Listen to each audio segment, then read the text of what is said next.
Hello, everybody. Welcome to the latest edition of the Coaching Conversation.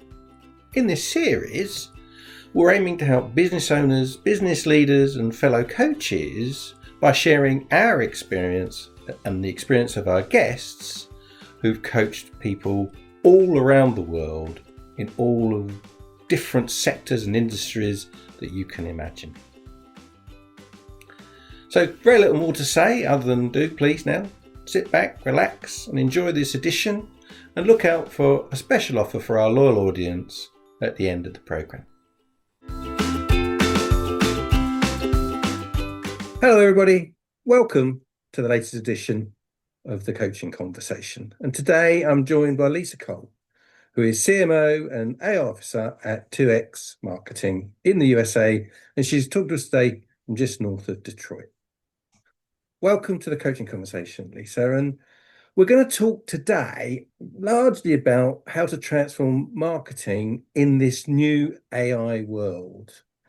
But before we do that, could you just introduce yourself to the audience and let us know how you're now doing what you're doing, including being an author and a CMO and an AI officer?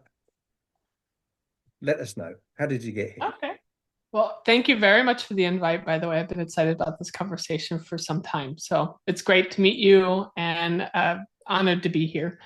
I have been a marketer for the better part of 26 years at this point. I can say that I've been a marketer long enough to have seen or been present in the moments where companies were asking questions about whether they should have a website. And then after they decided they thought they should have a website, then it was all about, do we need to be thinking about how findable we are, on a mobile phone? Then it was smartphones. Then it was social media. Then it was all the social media platforms. And arguably now with AI's impact on how we are researching and buying solutions, as well as simultaneously being a marketer, where you could imagine that marketing completely rewriting how we're getting the business of marketing done day to day. It's kind of hitting us on two sides. I don't know that there's ever been a better time to be a marketer than this moment. But I was not wise enough and smart enough to seize all those other moments. And that's why I've leaned in so hard or heavy into accelerating the adoption of AI, because I'm now old enough to see the opportunity that's being presented at this time. That's great. Thanks for that. Before we talk about AI and its impact on marketing now, so the kind of organizations that you work for, who would be a typical client and what would they be looking for? So I'm the Chief Marketing Product and AI Officer for a B2B marketing as a service firm. We're global and support B2B marketing enterprises, usually mid-market to enterprise organizations. They likely have greater than 500 employees. They usually have a wildly under-resourced marketing team with exceedingly high expectations that don't match the resourcing. But the one thing all of our clients have in common is that they experience a complex sale, meaning that what they sell likely is a considered purchase for the other companies. And there might be multiple members of that buying committee, or at least influencing whether or not a company decides or selects a vendor to solve their challenge. So it's all anchored around the complex sale, all B2B marketing. What we do is we help the marketing team scale its impact without scaling costs or operational burden. And so, how do you see AI emerging? First of all, as an understanding within your clients, right? Also in the solutions that you can provide. Well, as it relates to the clients, there isn't a marketer that we have talked to in the last year that are not worried about how AI is changing the way that their customers are researching and evaluating solutions. They're beginning to feel like they are no longer visible. And because they're no longer visible in these new emerging answer engines, they believe, or they're worried, they lose sleep at night about whether or not they'll be chosen before they reach out to talk to a sales rep. And because of that, They're increasingly worried about how do we actually make sure that we are findable and chosen in all these different search engines. I mean, we might have mastered traditional search, but now we have to think about different answer engines that are getting its data from different places and communities and different review sites. And I need to worry about Wikipedia again. And Quora suddenly is an influence here. That's their biggest concern. Secondly, they're under significant pressure by their boards, and their executive team, the C-suite, are constantly questioning them. Well, how are you using AI for scale, for economies of scale, for efficiency, productivity? And so those in-house marketers are in a constant state of, I feel like we're losing our advantage, simultaneously, meaning my job is harder to deliver results. But now I have non-marketers expecting that I know how to use AI in a masterful way to scale our work, to do more and deliver more with fewer resources. It's not uncommon today for a marketing leader to hear someone say something like, you no longer need headcount. You no longer need team members. You could just use AI to do that thing. And they don't understand, the non-marketers don't understand how complex the job is for marketers, and that there isn't really an AI model that can replace a human from a marketing perspective. So they're under that pressure. What they are doing is they are outsourcing some of their marketing to us with the expectation that we have already mastered how to use AI in their use cases. So we are kind of viewed as accelerants for them. They know that it takes time to train and learn and master how to use various different AI technologies. So they turn to us to use it on their behalf. And you described it earlier as marketing as a service. Yes. I think we're all familiar with software as a service. Just Mm-hmm. explain, perhaps for the audience, what the term means, marketing as a service. Effectively means that you could subscribe to the talent that you need, the skill set or capacity that you need, without a long-term contract and without the constraints of a typical project based scope that you might have with a traditional agency. Most marketers at some point in time have used or outsourced a project or a campaign to an agency. It's very scope based. The body of work, when the work is done, the agency's happy to give you another statement of work.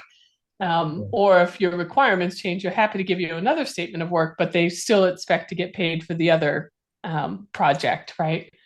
We've also used freelancers. Again, usually scope based. We hire a freelancer to do a very taskified body of work. But every one of us is subscribed to technology. And so we understand what that, it's just ongoing access to a capability that you subscribe to. It's the same model. So in this case, if you would like design as a service, you could subscribe to designers that are embedded in your team. And whether that is they are focused on a particular project or just an ongoing body of work, you could scale it up, scale it down, or you can pivot and say, in second quarter, I don't need a significant capacity for design. I'm going to reallocate those resources and have them focused on events management, logistics, or maybe email production, because I see a significant shift in the body of work to support our events in that season. So it's really just subscribe. And the two reasons why you might subscribe to those resources could be just a skill set you don't have. Sometimes it's you add a new technology to your tech stack, let's say account-based marketing platform, but you don't have anyone in-house that knows how to use that technology. You could subscribe to an ABM specialist that'll manage it for you. If you come back to one of the things you mentioned earlier, specifically about reduced visibility Right. given to the answer engines versus the search engines. Right. This is a real issue for many businesses, isn't it? Suddenly It is. Google don't work no more. And you can push more money into pay-per-click, but are there now clear levers? Are there now clear ways to get the visibility in the answer engines? Has that emerged, or is it still emerging? The picture is much clearer now than it was last January. And I kind of break it down to three C's: content, community, and credibility. So when you think about when somebody searches for the answer to a question or for potential solutions for a challenge, they're asking questions like long tail questions. These aren't keywords or key phrases. Now it's I'm wrestling with this challenge. What are all the ways I can solve for it? Um, those questions have to be answered. And they have to be answered in such a way that's both understandable to a human. So maybe you are still a very much Google traditionalist and you'll type in the typical search that you do in Google. But it also needs to be findable and understood by a machine. And so now you have to think about the production of the content that answers those questions, but how the content is structured in such a way that's both understood by humans and machines. And then the other piece to that is where that content can be found. Where is it published? Who is citing it and mentioning it? Which brings it to the credibility piece. There are places that you can syndicate your content, make it findable in such a way that makes it trustworthy for the different answer engines. There are certain media outlets that are viewed as credible sources on certain topics that if they happen to mention or cite your company, your brand, or your piece of content, that in and of itself will eventually be the selected or chosen answer that answer engine will present in the context of your question. So content is critical. Understanding who your relevant, credible voices are or watering holes. For example, if I want credibility with a chief marketing officer with someone like me, if I ask a question in ChatGPT and it responds with Forrester's research study or Gardner's research study, that would effectively influence, that would be the chosen answer. So credibility is a critical piece. So what are others saying about you and how are they referencing your answers to those questions? And then the third is community. They're all forms of communities. It's usually where your target audience is talking to people like them, wrestling with challenges like theirs, and they're having candid discussions, and they might happen to reference you or your brand. And that's the other critical piece. It could be review sites, it could be Reddit, it could be Quora. It's where unfiltered answers usually can be found. Those three things are what influence whether a particular answer engine will serve up you as the right answer to the question being posed. And do you believe now that there are now metrics that fully can be relied upon to show that you are visible within the answer engines, given that you've lost visibility in the search engines or lost inquiries in the search engines? Yes. I think there are some additional metrics that marketers need to be paying attention to now on top of the metrics that mattered before. So we still need to care about our keyword ranking in a traditional search engine. There are still plenty of audiences that are going there and considering that. But now we also have to think about the natural language queries and the citation rate or the mention rate of our brand and or citations of our assets in the context of those queries, how often that's happening. The other piece is when, we have long paid attention to web traffic, those that are visiting our websites, we need to drill into that and say, well, what percentage of that is coming to us from the various answer engines? Are we actually getting any traffic from, let's say, ChatGPT or Perplexity, for example? So we have to monitor that in addition to how findable we are, how often we get mentioned against our most common queries that we're trying to focus on. Then, of course, when we think about the next layers around engagement, if you happen to be account-based, what percentage of the account engagement has been influenced by some content that's been cited and mentioned? So you can kind of pull it through I don't think it's a reimagining of the frameworks that we use to measure the effectiveness and impact of marketing. I think we just have more that we need to incorporate and have it inform our planning and monitoring. That's, I think, the biggest challenge, right? So marketers, because of the limited resources we're dealing with, we're always looking for a magic bullet. So if we hear AI answer engines are now what matters, we want to shift our thinking from traditional search and put all the work here. The challenge is this particular situation now says you need to care about search everywhere. So you can't take your foot off the gas on traditional search. You can't ignore the fact that machines are likely doing the research on behalf of humans. So you have to care about that. And on top of that, you can't not think about social media, what people might be asking in social media. So you really, it just added to our plate at a time when our resources were already pretty thin. And just looking at the customer behavior, have you Yeah. seen a change in customer behavior? The traditional search engine take me to a website that's relevant to my query, my problem, whereas Yeah. they've gone to an answer engine and they're already informed, they've already done a significant amount of research before they then pick whichever website they choose to visit or whichever supplier they choose to visit. Have you seen any change in customer behavior? We have. Well, just at the highest level, I believe Profound, which is a AI visibility tracker platform, they are constantly monitoring and publishing research on what they're seeing in the data. And it's clear that the conversion rate of someone that is referred to you from an AI answer engine happens to convert at a much higher rate than any other form of search. And so you could argue it's more efficient, right? By Yeah. design, if they get referred to you from an answer engine, they're pretty far along in their decision making and Yeah. likely to convert higher and faster than any other search platform. So that is true. We are seeing that.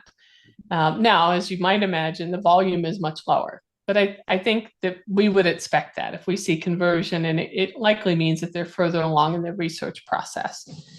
One of the organizations that we partner with is a platform called Sixth Sense. And they have their own research function. And every year they publish a report on the buyer experience research. It's a buyer experience and how that's evolving. What they're seeing in their data, and it's actually quite significant, they're not seeing that AI answer engines are replacing search, but they are seeing how people are using AI answer engines along that evaluation process. So I might at some point drill into a Google search to find all relevant references to 2X, my company. But I'm going to take all of the data that I assemble and I'm going to avoid all the blue links stuff, clicking through everything. And I'm going to go to an answer engine and say, this is what I've learned about the company. Can you do a little bit more research? Click through these links. I've since had conversations with their sales rep. These are the proposals. So they're using answer engines to make smarter decisions once they've kind of assembled all these data points. So it just appears that we're using it at every stage, and that it's making that process, it's removing the friction from that process.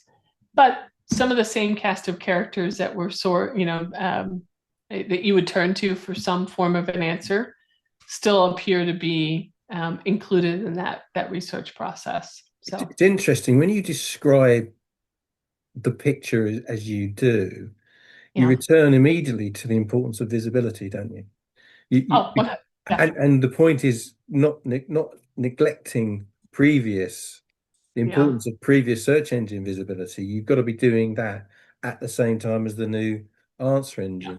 And I've not really had explained to me quite like that in that way, and that's really helpful. I think it's insightful because you're right. It is very easy to switch your attention to Mm-hmm. the latest shiny thing because that seems to be where you should be. Yeah. That's Moving away from visibility back to the boring old marketing function. yeah, Obviously, all of the long language models provide the ability to get work done faster or perhaps to a different standard. right. First of all, do you see the uptake of that as we would expect it to be, or is it slower or faster? How do you think you see that in operation with your clients? Generically speaking, I think we see a lot of, actually, easiest way to simplify it, AI is everywhere, but impact is virtually nowhere.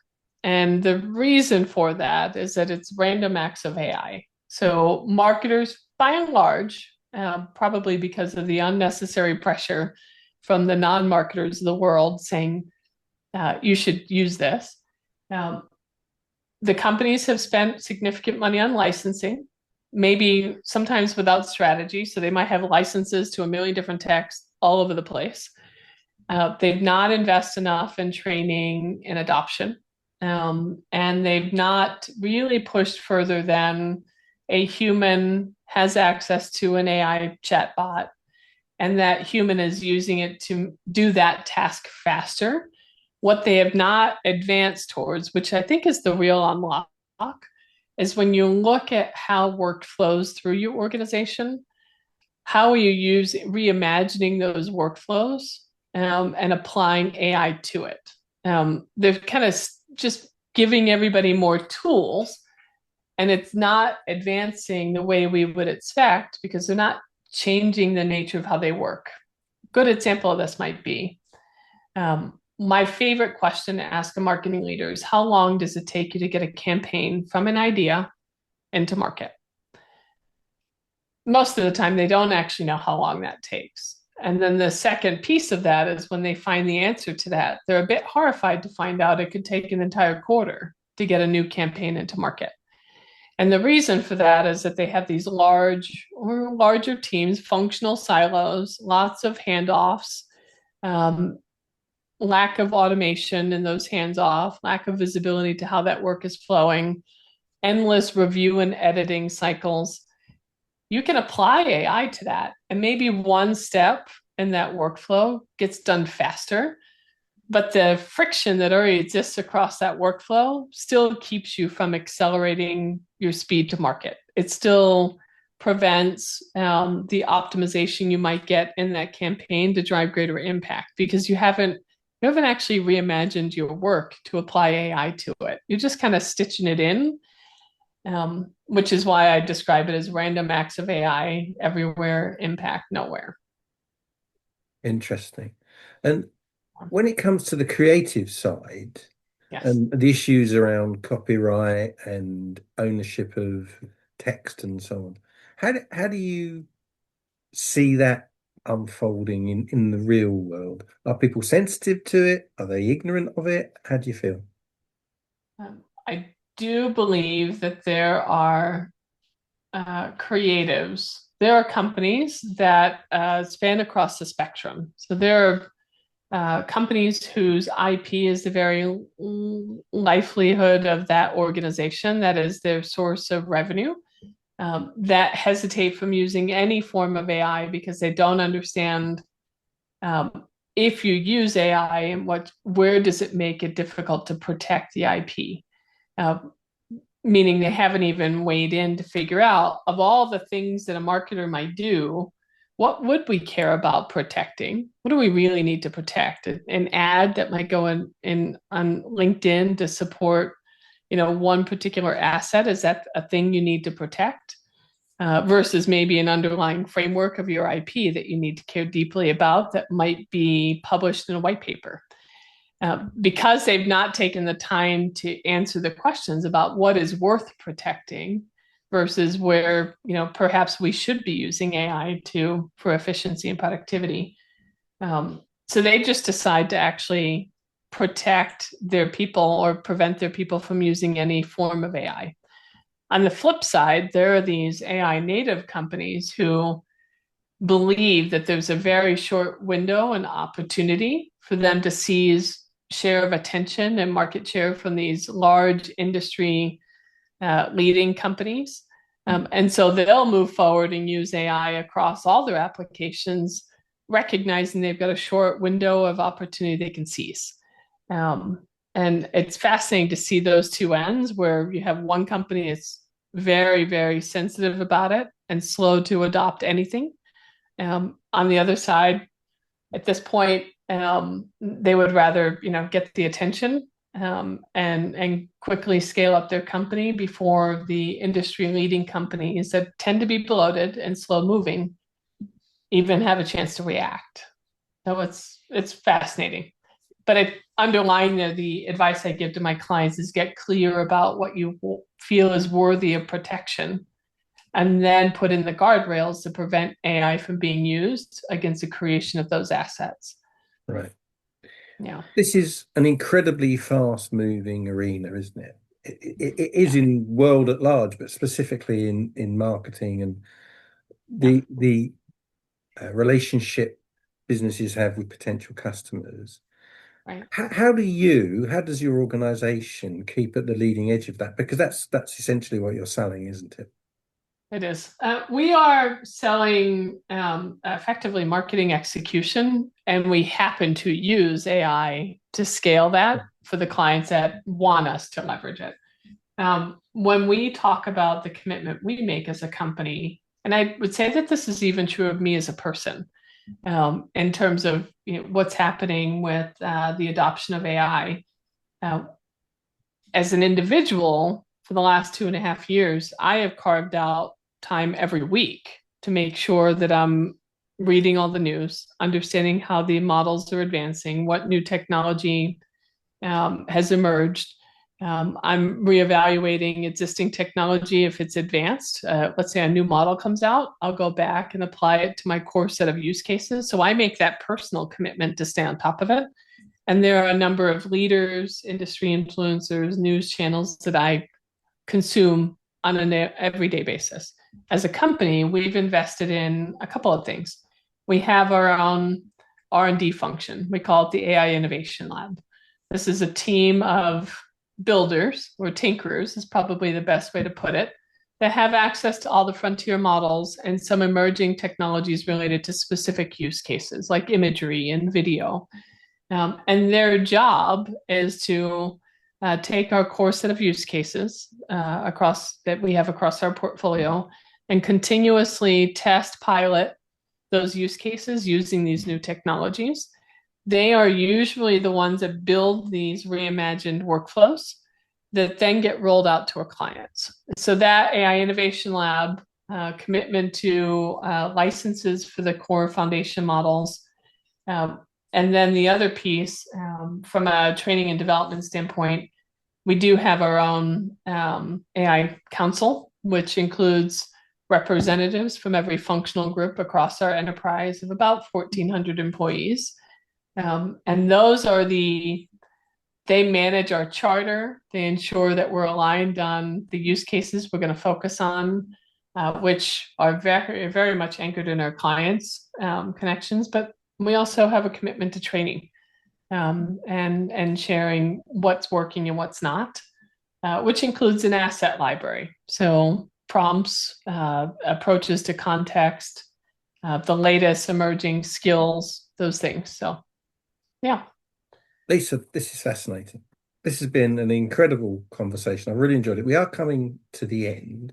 If the audience want to know more about 2X Marketing, how can they find you? Well, you can find me on LinkedIn or on our website, which is www.2x.marketing. Or we just secured our new domain, www.2x.com. That's now redirected. Finally managed to get that.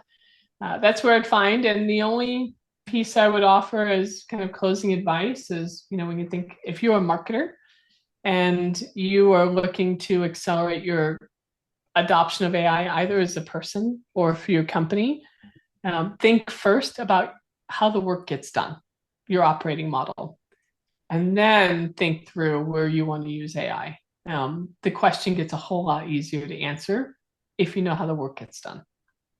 Fantastic. Lisa, been lovely speaking with you. Thanks very much. And that's it for this edition of the Coaching Conversation. And thanks very much. See you again next time. So there you have it, the latest edition of the Coaching Conversation. Hope you enjoyed it, hope you found it useful, and I hope it did what it set out to do. As promised at the beginning of the programme, here is a special offer for you, our loyal audience. If you reach out to me at gwiley@sagegreen.com and mention this podcast, we'll make available to you a coaching programme for you and or your team at a 50% discount. So where can you reach us? So it's definitely gwiley@sagegreen.com. You can also reach us at the executive mindset at sagegreen.com, and our website is clearly theexecutivemindset.co.uk. If you enjoyed this, do please leave us with a wonderful rating on Google. We'd really appreciate that. So nothing more for me to say now other than see you again soon.